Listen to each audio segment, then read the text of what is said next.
Hello, this is Miriam Chavez. This is video blog 2.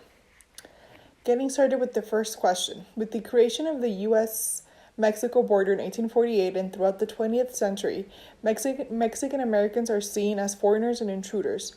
How does the border continue to inform the legal status of Mexican Americans, and how do Mexican Americans see themselves within the U.S. justice system? It's a loaded question. To address the second question, I think Mexican Americans see themselves as misrepresented. I think whenever you see all the people that are in the government, that are in those high places, we don't see a lot of minority people. One, for most Mexican Americans, and second, women.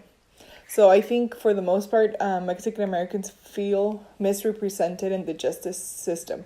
And we see how the sentences don't coincide. I mean, from white people to whenever there's Mexican Americans that created those crimes, whether it be something that was nonviolent, first offense, you see people that are spending their lives in prison.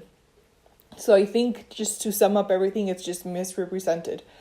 And for the first question, where it says, how does the border continue to inform the legal status of Mexican Americans? I mean, whenever we see all the raids, whenever you see Border Patrol agents asking for papers randomly, do they ever ask the papers randomly for people that look white? No, of course they're targeting people that look a certain way.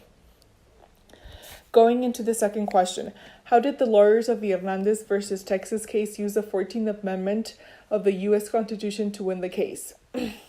First of all, I thought the video that we saw was very interesting. And we saw how they used the 14th Amendment because they used the due process. How we're guaranteed to be judged by a jury of our peers. And by the jury of our peers, it's saying people that are like us. There was no Hispanics back then elected to the juries, ever. And here in this case specifically with Hernandez, where they had given him the life sentence, there were, it's attacking that, but the most specific aim was how there was no jury of his peers. And they had people that was giving the statistics of how many actual Mexican Americans were ever called to jury. And all this was happening in Texas. And then I thought it was very interesting how on that one point they say, okay, they're questioning if we're white. They're saying that Mexican Americans are considered white. So then they couldn't use that we didn't have a jury of our own peers because Mexican Americans were white and so is a jury. And whenever they started questioning, well, then if you're not white, a lot of the Mexican Americans were worried because they thought, okay, so right now there's only white and black. What if they call us not white? Are they going to classify us with the African Americans? Are we going to go through everything that they're going through? I thought that was very interesting. And then going into the third question, where it says, briefly discuss the social, political, and educational crisis experienced by the Chicanos that began in the 1960s. I think it's asking if we knew this and have you heard of it before class. I mean, we all heard about everything that happened to the to the African Americans. We all saw how they were subject to just a lot of race discrimination. We all saw that, but we were never thought about what happened to the Mexican Americans. And here we, in the readings and in the videos, we saw how there were separate schools and they were always in poor conditions. It was never equal.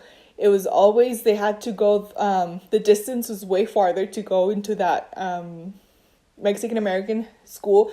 And there was teachers that weren't prepared. The facilities didn't work. They didn't even have a restroom inside the building. They had to go outside. We saw the separate restrooms. We saw in the court case with Hernandez and versus Texas, where the lawyers had to go to a different restroom within the courthouse. I mean, it was just unbelievable. And where they couldn't be served in the same restaurants. And it really impressed me how a lot of the signs said, no Mexicans or dogs allowed. That was the category in which they had the Mexican Americans with animals. And I think overall, the Mexican Americans just felt so oppressed and they didn't know how to go about it.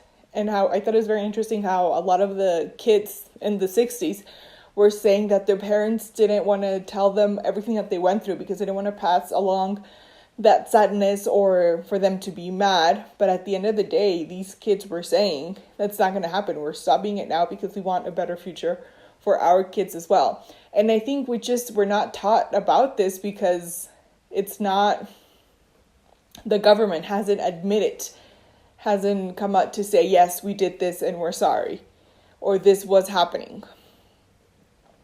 And it's just very sad to see. And yes, I think by far this has been my favorite module because I did learn a lot. So that's it for now. Thank you.